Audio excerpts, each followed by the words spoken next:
बच्चों good morning. आज कक्षा 6 में विषय भूगोल अध्याय 3, इसमें हमने आपको अतिलघु प्रश्न लिखवा दिए, लघु लिखवा दिए और एक दीर्घ प्रश्न भी लिखवाया जा चुका है। अब आगे के जो प्रश्न है वो आपको लिखवाए जाएंगे। तो आपका सेकंड प्रश्न है, स्थानीय समय और मानक समय में क्या अंतर है।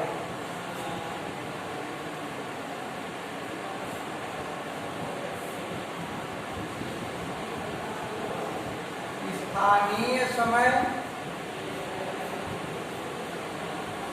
और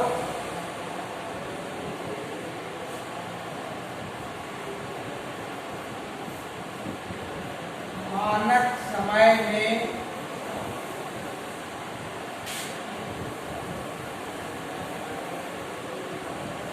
क्या अंतर है।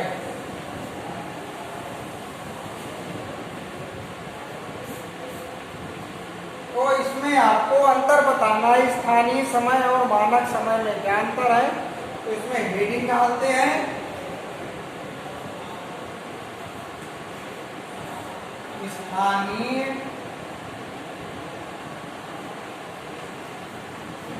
समय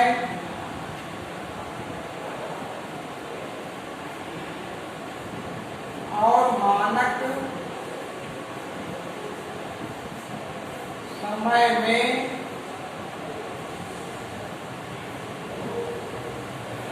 अंतर।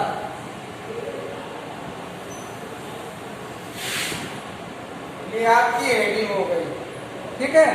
अब हम एक तो इसको लिख सकते हैं, बीच से लाइन खींच के, इधर स्थानीय समय इधर मानक समय, और एक जो है पैराग्राफ वाइज लिख सकते हैं।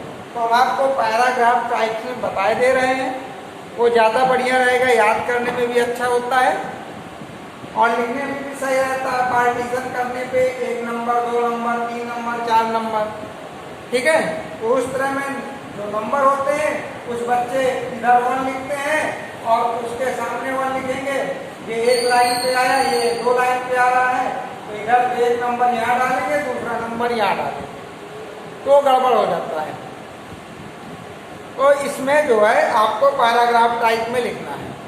अब इसका डिटेल हम बोर्ड में लिखाएंगे नहीं, धीर क्वेश्चन है, इमेज आपको भेज दिया जाएगा, तो आप इसको समझ लीजिए। जैसे यदि किसी स्थान पर सूर्य मध्याह्न में है, कहीं पर किसी भी देश में अगर सूर्य मध्याह्न में है, मध्याह्न का मतलब ठीक 12 बजे होंगे, मध्याह्न का मतलब ठीक 12 बजे होता है, ठीक 12 बजे तो सूर्य का मध्याह्न कहते हैं। तो उस स्थान का स्थानीय समय दिन का 12 बजे होगा।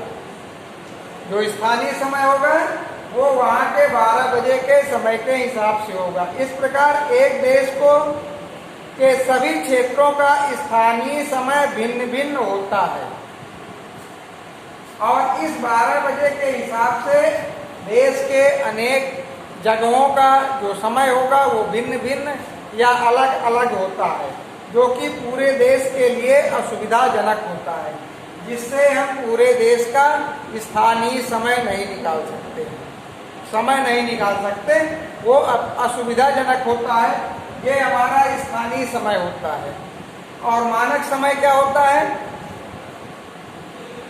जब किसी देश के केंद्रीय स्थान के समय को पूरे देश के लिए, अब जैसे हमारे देश में जो मानक समय है वो किसी विशेष स्थान में का ले लिया गया, ठीक है। तो केंद्रीय स्थान के समय को पूरे देश के लिए मानक समय बना दिया गया। वहाँ का पर क्या होगा कि वहाँ पर पूरे देश में उसी स्थान जो हमने केंद्रीय बिंदु लिया है उसी के समय के हिसाब से पूरे देश का टाइम निर्धारित किया जाएगा। देश के लिए मानक समय के रूप में लिया जाता है, तो यही देश का मानक समय कहलाता है। स्थानीय समय और मानक समय में अंतर आपको समझ में आ गया। स्थानीय समय में किसी स्थान का जो मध्याह्न होता है, यानी कि दिन का 12 बजे होता है, वो पूरे देश में एक जैसा नहीं होता, उससे समय निकालना असुविधाजनक होता है। लेकिन अगर किसी देश का मानक समय निर्धारित है तो उस मानक समय से पूरे देश का समय उसी मानक समय से ले लिया जाता है, तो यह आसान होता है। बस यही है। तो आपका डिटेल आपको भेज दी जाएगी।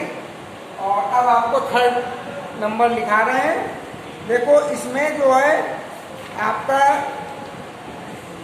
तीसरा नंबर जो था वो नहीं लिखवाया जा रहा। अंतरराष्ट्रीय तिथिरेखा के महत्व पर प्रकाश डालिए, इसको नहीं लिखवाएंगे।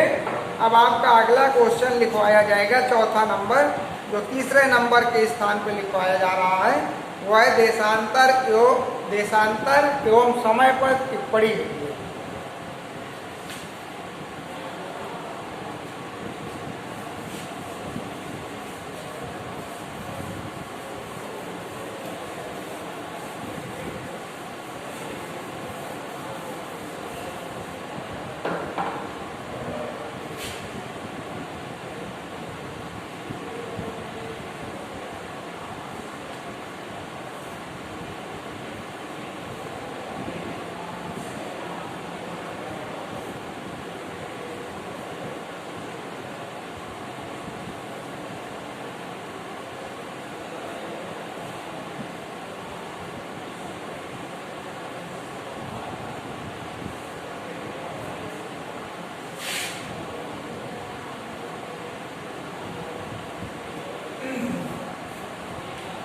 आपका प्रश्न है देशांतर एवं समय पर टिप्पणी लिखिए। तो हेडिंग डालेंगे देशांतर एवं समय। अब देखिए देशांतर एवं समय से क्या मतलब है हमारा। हमने आपको बताया था कि जो हमारा ग्लोब होता है उसमें 360 देशांतर रेखाएं होती हैं। 360 देशांतर रेखाओं का मतलब हो गया कि जैसे ये हमारा अक्ष है तो इसको एक चक्कर हम पूरा अगर करेंगे तो 360 डिग्री बनता है। तो इसी तरह ग्लोब के ऊपर जो बिंदु होता है वहां से 360 रेखाएं खींची जाती हैं। और ये ऊपर हो गया, ये नीचे हो गया हमारा जो ग्लोब का बिंदु होता है। तो यहाँ से 360 रेखाएं ऐसे ऐसे खींची जाती हैं।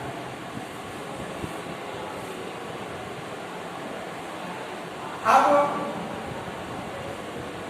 ये जो हमारी पृथ्वी है ये 24 घंटे में पूरा चक्कर लगाती है, तो इसमें 60 का गुणा कर दो। चौको 24, 2 छदुनी 12, 2 14, 1440 मिनट हो गए।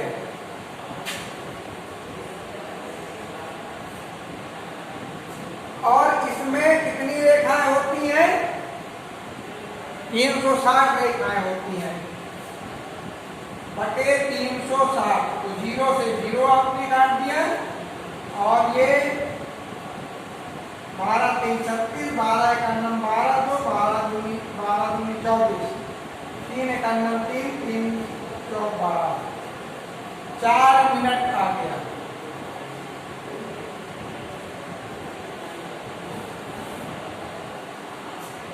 चार मिनट आ गया है आपका, यानी एक देशांतर की दूरी 4 मिनट है।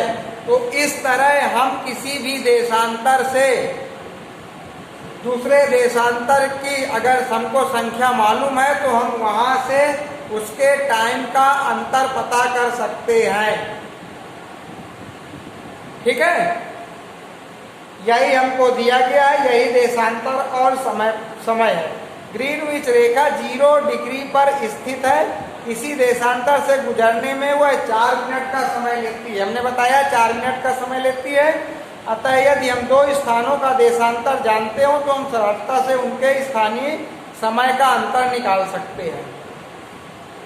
अब ग्रीनविच से पूर्व की ओर का स्थानीय समय ग्रीनविच समय से आगे होगा और ग्रीनविच से पश्चिम की ओर का स्थानीय समय ग्रीनविच से समय से पीछे होगा। अतः यदि ग्रीनविच में दिन के 12 बजे हो तो दिल्ली का समय 5 घंटे 8 मिनट आगे होगा। अब ये कैसे प्रूफ करेंगे?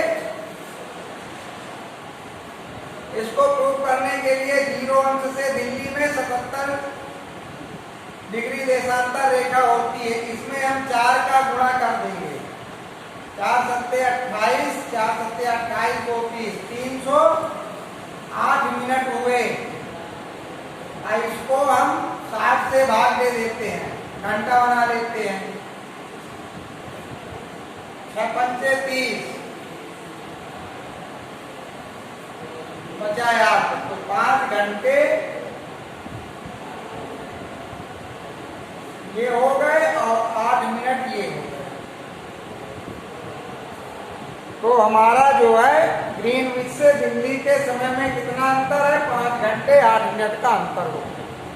ठीक है, अब आपका दीर्घ प्रश्न कंप्लीट हो गया है। नेक्स्ट क्लास आपकी अभ्यास कार्य की होगी। ओके।